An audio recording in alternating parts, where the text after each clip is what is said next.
성도님들께 진심으로 감사드립니다. 한 가지 여쭙고 싶습니다. 우리가 왜 주일에 모여 항상 예배드립니까? 그리고 우리가 예수님의 말씀을 듣는 이유가 무엇입니까?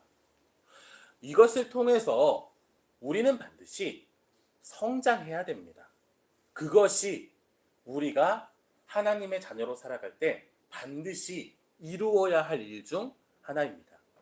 우리 예린교회가요, 아주 다이나믹하고 어떻게 보면 박차고 나아가는 그런 스타일은 아니에요. 때로는 너무 잠잠해서 우리의 마음이 식어버릴 때도 있는 것 같습니다. 그런데 저는 그렇게 생각하지 않아요. 우리 예린교회는 잔잔하게 하나씩 꼼꼼하게 쌓아가는 교회입니다. 우리 성도님들 매일 성장하기를 기도하십시오. 그리고 우리가 예린교회에 모여 함께 신앙생활할 때 내 안에 하나씩 쌓아가기를 바랍니다. 그러면 폭발적인 은혜의 삶을 경험하실 수 있을 겁니다. 조금 더 구체적으로 한번 이야기해 보겠습니다. 제가 우리 성도님들께 말씀을 나눌 때에는, 설교를 할 때에는 어떻게 준비하냐면, 전에도 한번 말씀드린 적 있을 거예요. 성경을 봅니다. 개역개정 성경만 보는 게 아니라 새한글 성경, 새번역 성경, 영어 성경도 보고요. 원문 성경도 보면서 성경을 묵상하고 연구합니다. 제 능력만 가지고는 부족할 거예요. 그렇기 때문에 다양한 책들을 봅니다. 주석을 봅니다.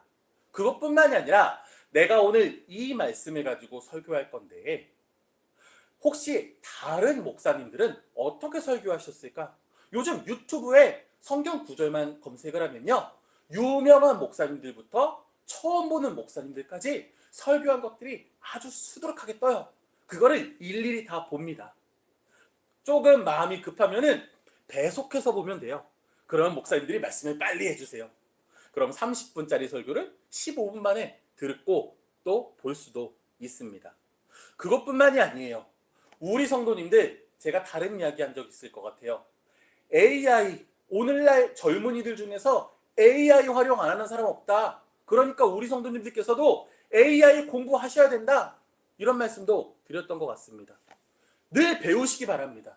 늘 적극적으로 하시기 바랍니다. 그래서 성장하시기 바랍니다. 그건 우리 성도님들께 유익이 됩니다. 그리고 우리 성도님들로부터 우리 성도님 주변에 있는 이웃들에게도 유익이 됩니다. 복음을 전할 수 있고요. 은혜를 끼칠 수 있고요. 사랑할 수 있는 거예요.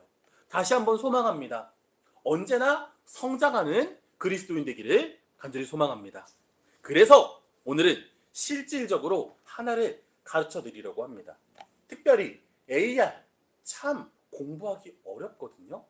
그런데 이번에 저희 구글 그리고 유튜브에서 새로운 기능이 하나 나왔더라고요. 다들 한번 핸드폰 열어보실까요?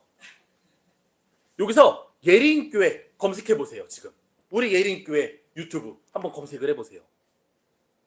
그러면 동영상도 있고 라이브도 있습니다. 우리 예린교회 보면은.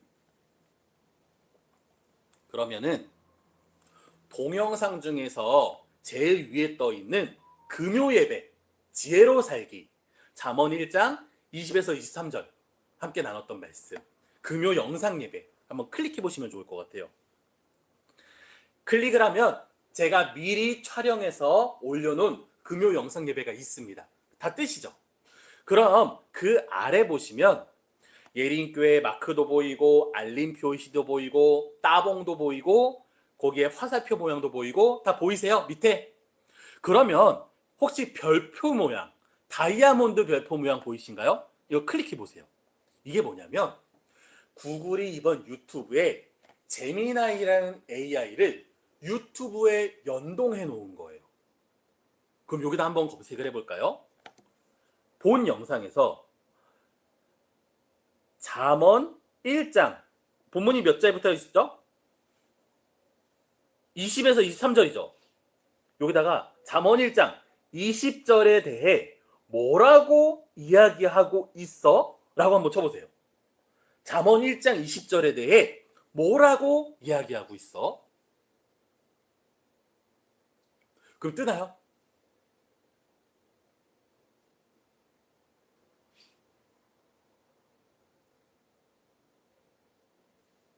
제 거에는 뭐라고 뜨냐면 두 번째 단락에 설교자는 우리가 지혜를 얻기 위해 먼저 지혜의 목소리를 듣고 우리 주변의 사람들과 관계를 맺는 것이 중요하다고 강조합니다 하고 가로치고 10분 35초에서 10분 53초까지 이런 이야기를 했다 떠요. 제 건. 그죠? 자, 예린교회 금요 영상 예배가 총 24분이에요. 그런데 이 중에서 이창용 전도사가 잠언 1장 20절에 대해서 한 이야기가 알고 싶어요.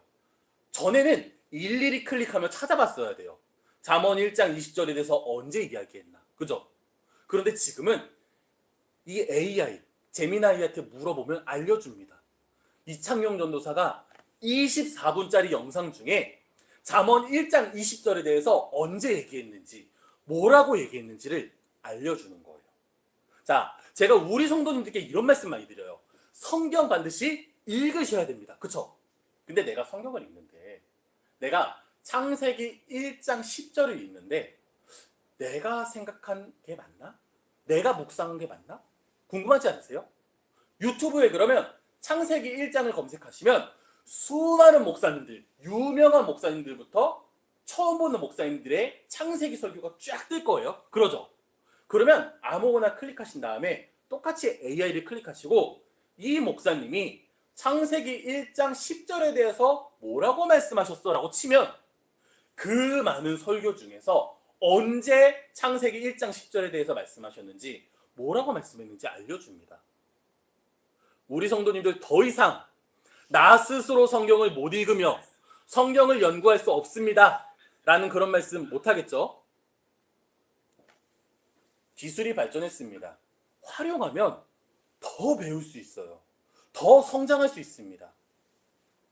오늘은 잠시 AI에 대해서 이야기했지만 우리 성도님들 항상 성장하고 은혜를 누리고 은혜를 끼칠 수 있는 그리스도인 되기를 소망합니다.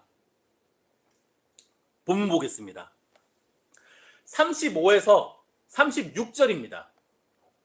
제가 읽겠습니다. 그날 저물 때에 제자들에게 이르시되 우리가 저편으로 건너가자 하시니 그들이 무리를 떠나 예수를 배에 계신 그대로 모시고 가매 다른 배들도 함께하더니. 아멘. 예수님께서 계속 비유로 제자들과 무리들을 가르치셨습니다. 그리고 이제는 날이 저물어 갑니다. 이제 예수님께서도 저녁 식사도 하시고 쉬셔야겠죠. 그렇기 때문에 제자들에게 말하십니다. 우리가 저편으로 가자. 그래서 제자들과 예수님께서는 무리들을 떠나 배를 돌려 저편으로 가십니다. 그런데 오늘 본문을 보니 예수님과 제자들만 가는 것이 아니라 다른 배들도 함께 했다라고 기록되어 있습니다. 물론 이 말씀이 신학적으로 좀 이슈가 있습니다만 오늘 우리는 예수님과 제자들이 저편으로 이동할 때에, 건널 때에 함께 따르는 무리들이 있었다라고 이해해 주시면 좋을 것 같아요.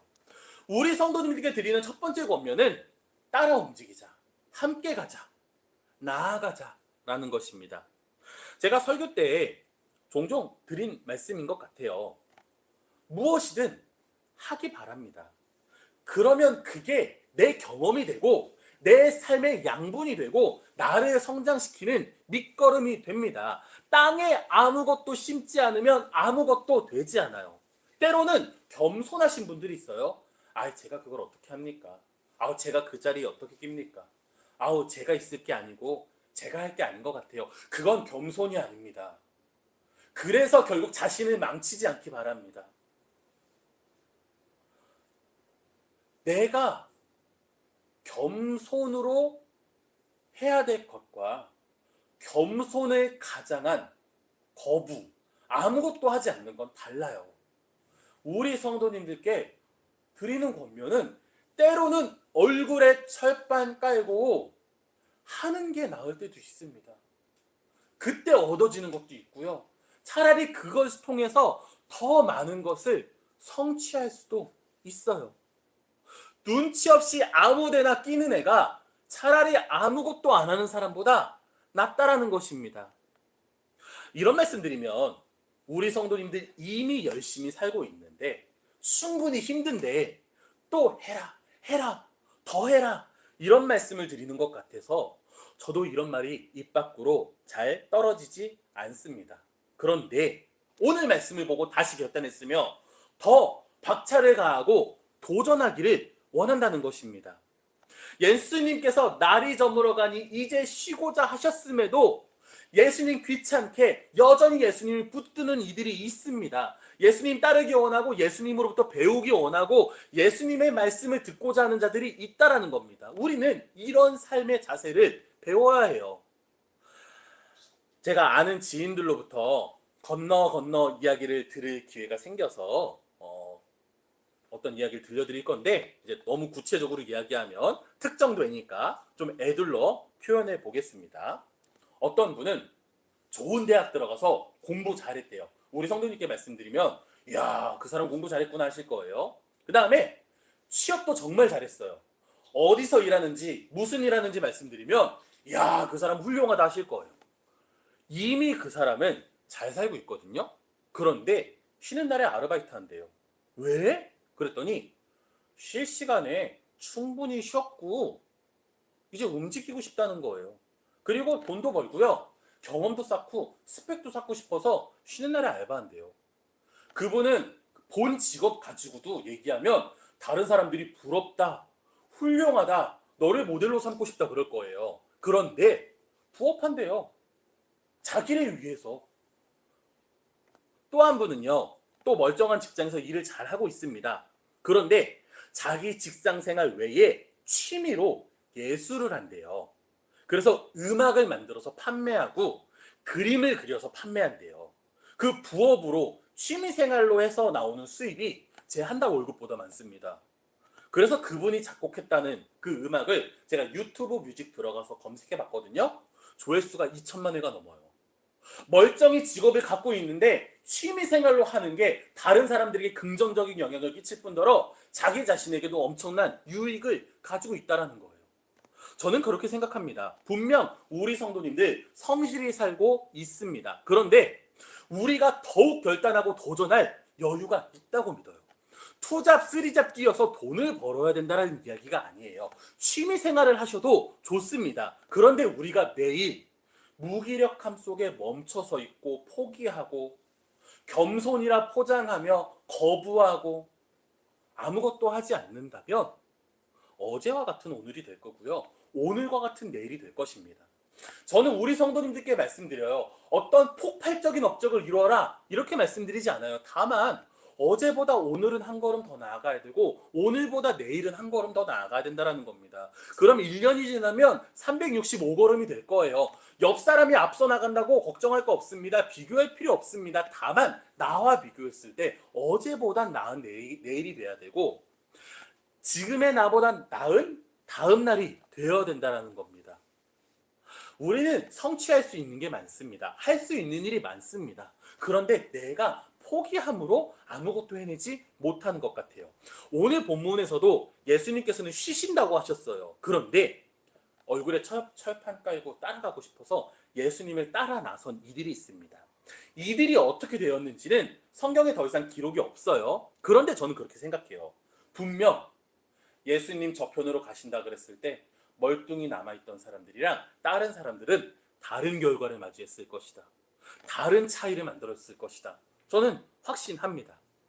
우리 성도님들께 소망합니다. 이제 설입니다. 음력으로 따지면 새해입니다. 새롭게 시작하시고 새롭게 결단하시고 새롭게 도전하시기 바랍니다. 그럼 분명 이룰 수 있습니다.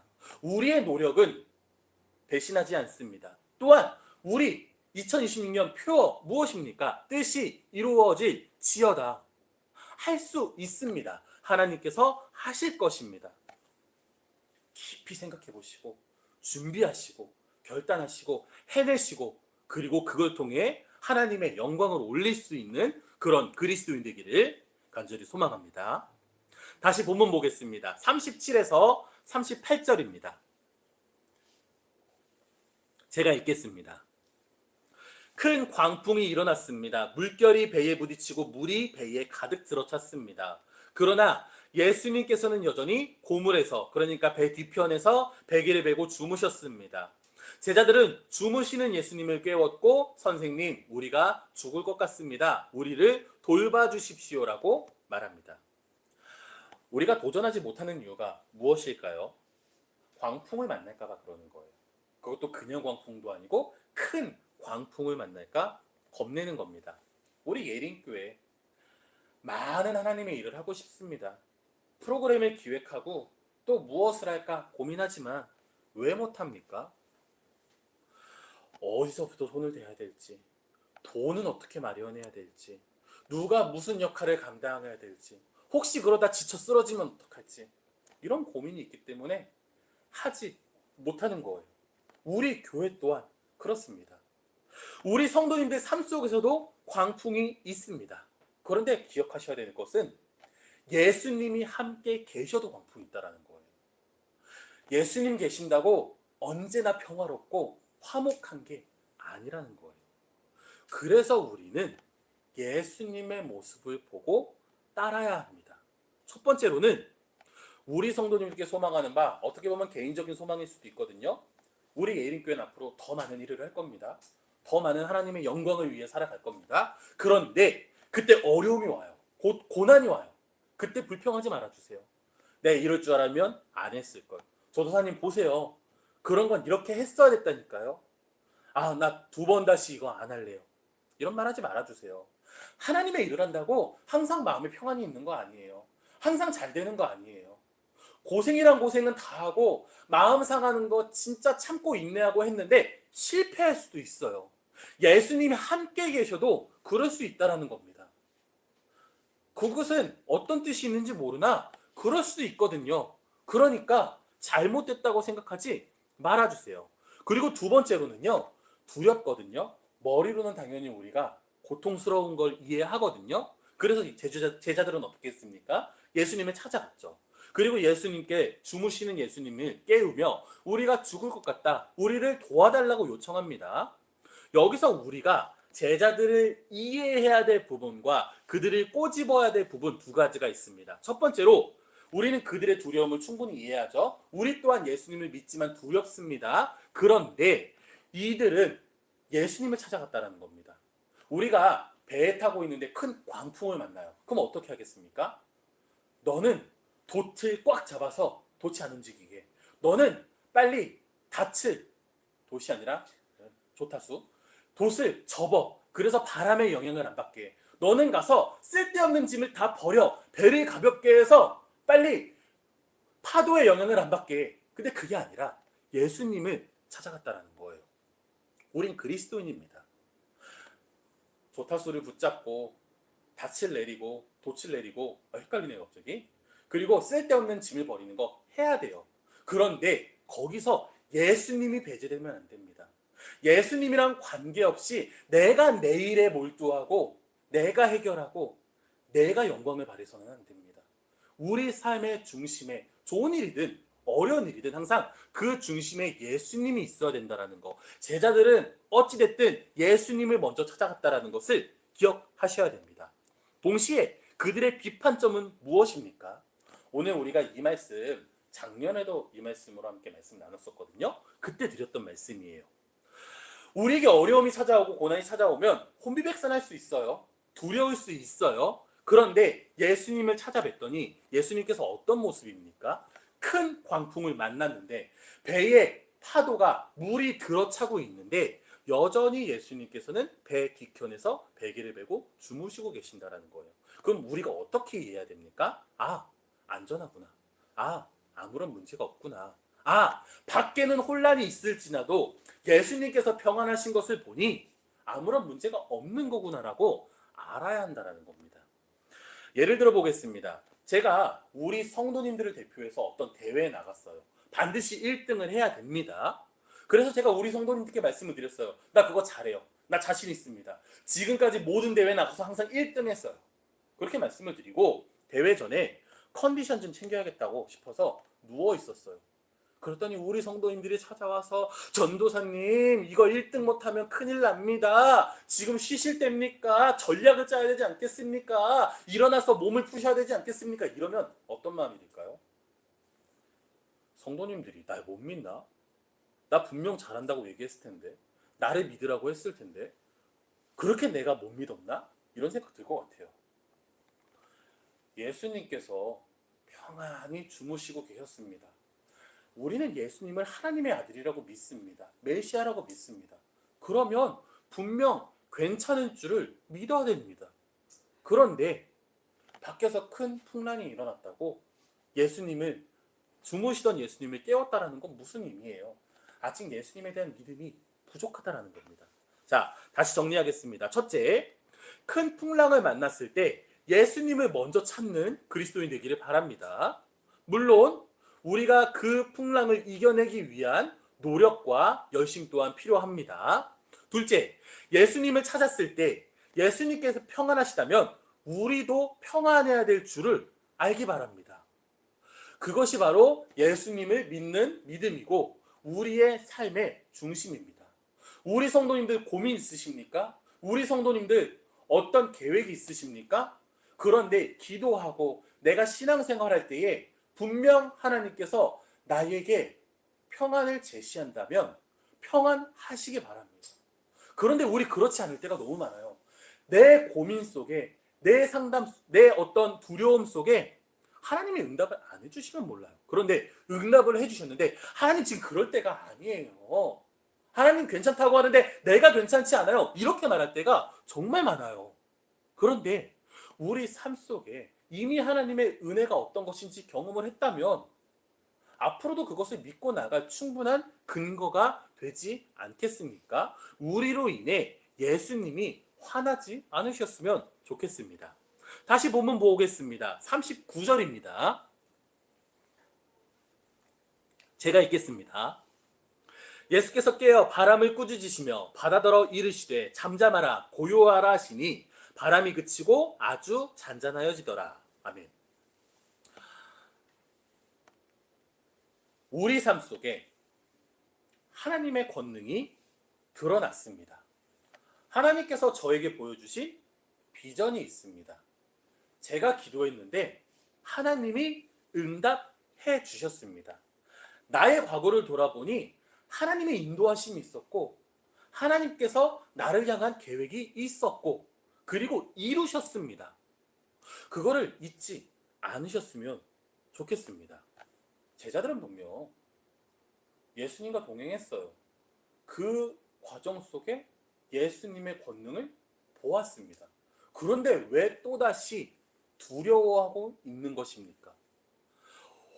지금 이 상황 속에서도 결국엔 잠잠하라, 고요하라는 그 말씀으로 다시 평안을 이루었습니다. 그런데 제 생각엔 제자들은 오늘 보여주신 예수님의 이 능력도 잊어버릴 것 같아요. 소망하는 바 분명 우리 삶 속에 인도하시고 이끄셨던 그 하나님의 은혜가 있었거든요. 기억하시기 바랍니다. 그리고 그것을 믿으며 신앙생활 열심히 하고 살아가는 거예요. 물론 아까 말씀드린 바처럼 내가 계획하고 준비하고 훈련하고 열심히 살아야죠. 멍하니 가만히 사는 게 옳다라는 이야기는 아닙니다. 그런데 그 중심에 예수님이 계시냐 안 계시냐가 정말 중요한 핵심일 것 같아요. 예수님께서 뭐라고 얘기하십니까? 40절입니다. 제가 읽겠습니다. 이에 제자들에게 이르시되 어찌하여 이렇게 무서워하느냐? 너희가 어찌 믿음이 없느냐? 하시니. 아멘. 믿음 있는 자다운 삶을 살기를 원합니다. 그리고 믿음으로 살아가시기 바랍니다. 우리가 믿는다고 하면서 믿음 없이 살아가면 주변 사람들에게 다 보여요. 그럼 세상 사람들이 우리를 조롱할 것입니다. 너네들이 믿는다면서 도대체 뭘 믿는 거냐? 너네들이 믿는다면서 내가 보기에도 믿음 없는 자처럼 살아간다고 보인다. 우리 그런 이야기 들으면 안 되겠죠.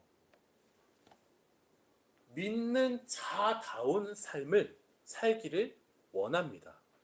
오늘 설교의 제목이 이제 주보에는 믿음이 경험이 되기를, 그리고 앞에는 믿음을 경험으로라고 써놨습니다.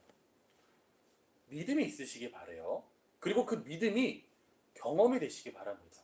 그런데 거꾸로 그 경험을 다시 믿고 나아가기를 바랍니다. 예수 그리스도께서 우리에게 보여주셨습니다. 물론 그것은 흘러가서 과거 이야기가 됐어요. 그렇다고 없어지는 건가요? 아니거든요. 분명 경험한 그 믿음을 붙들고 살아가는 그리스도인 되기를 다시 한번 소망합니다. 마지막입니다. 41절입니다. 그들이 심히 두려워하여 서로 말하되 그가 누구이기에 바람과 바다도 순종하는가 하였더라. 아멘.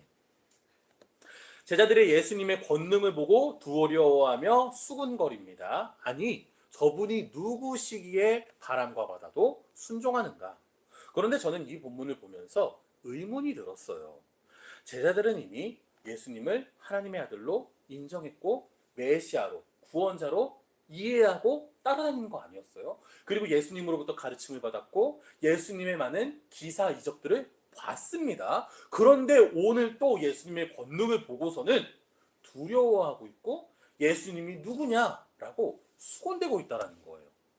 물론 우리가 왜인지 압니다. 아직 제자들은 어리석고요. 미성숙해서 그래요. 아직도 예수님에 대해서 오해하고 있는 것들이 있고요. 아직도 자신들의 생각으로 예수님을 판단하고 자신들이 상상하는 그리스도로서 이해하고 있기 때문에 그렇습니다. 예수님께서 이 땅에 오셔서 보일 모습과 제자들이 상상하는 생각과는 차이가 있었던 거예요. 그렇기 때문에 예수님께서 바다와 바람을 잠잠하게 하시는 것을 보고 당연하다 생각하는 게 아니라 놀라고 또 수군거렸다라는 겁니다. 자, 그럼 거꾸로 우리들은 어떻습니까? 우리들은 다 알고 있나요? 우리들은 예수님을 온전히 이해하고 있나요? 그리고 우리는 온전히 예수님을 믿고 따르고 살아가고 있나요? 그러지 못할 때가 많다라는 겁니다. 저도 마찬가지예요. 우리가 어떻게 살아야 될까요? 매일매일 예수님을 새롭게 만나기를 원합니다. 지금 우리의 모습이 지금 오늘 본문에 나오는 제자들보다는 나을 수도 있다? 라고 좀 교만한 생각을 해봅니다. 내가 이들보단 지금 이들보단 낫지. 그런데 제가 오늘 설교를 준비하고 묵상해 보면서 결국 예수님께서 돌아가신 후에 그리고 부활하시고 하늘나라 가신 후에 그 다음에 제자들의 행적을 생각해 보면 전 그들을 따라갈 수가 없어요. 그들은 예수님을 위해 목숨을 걸었습니다. 오직 예수님만 붙들고 살아갔대요. 우리 성도님들 그렇게 하실 수 있으시겠습니까? 무엇이 중요하냐면 내가 지금 오늘 본문에 큰 광풍을 만난 제자들보단 나을지 몰라도 후에 예수님의 이름으로 순교했던 제자들보단 못하구나. 매일매일 새롭게 예수님을 만나고 성장해야겠구나. 어제 나보다 나아져야 되고 저번 주에 나보다 나아져야겠구나. 제가 유튜브에서 활동하는 어떤 되게 전문가를 좋아하는 사람이 있어요. 그 사람은 이렇게 말하더라고요. 내가 어떤 걸 배우고 싶거나 본받고 싶은 게 있으면 그 사람한테 가서 물어본대요. 당신이 지금 이 수준까지 오기 위해서 얼마나 걸렸습니까? 라고 물어본대요. 만약에 운동이라고 얘기해 볼게요. 어떤 사람의 몸매가 굉장히 다부집니다. 그럼 그 사람한테 가서 물어보는 거예요. 당신은 지금 그 몸을 만들기 위해 얼마나 운동하셨습니까? 그럼 대답을 해주겠죠. 4년입니다. 그러면 4년 후의 나를 상상하며 오늘부터 시작한다라는 거예요. 그러면 지금 내가 담고 싶은 저 모습을 4년 후에는 성취할 수 있겠구나. 그리고 또 하나를 생각한대요. 4년 전에 결단했다 포기한 걸 생각했다는 거예요. 내가 4년 전에 그 결단했던 그 일을 지금까지 했으면 완성했겠구나. 그 두 가지 생각을 늘 하며 산다고 말하더라고요. 우리 성도님들께 소망합니다. 이번 한 주간은 어떤 삶을 살기 원하냐면, 이번 한 주간은 어떤 신앙생활을 살기 원하냐면 당장에 설 연휴입니다. 설에는 가족 친지를 만나게 되고 오랜만에 친구들을 만나게 됩니다. 그 안에서 나로 인해 사랑과 은혜가 있어야 되고요. 나로 인해 화목과 평안이 있어야 됩니다. 그것을 이루면 이번 한 주간 예배한 거예요. 그것을 이루면 이번 한 주간 신앙이 성장한 거고, 그것을 이루면 새롭게 예수님을 만나보고 배우고 성장했다라는 것을 우리가 고백할 수 있을 것 같습니다. 이번 한 주간 신앙생활 하시기 바랍니다. 나아가는 신앙생활 하시기를 바랍니다. 그를 통해서 하나님께, 예수님께 지적받고 꾸짖음 받는 게 아니라 칭찬받는 그리스도인 되기를 소망합니다. 제가 기도하겠습니다.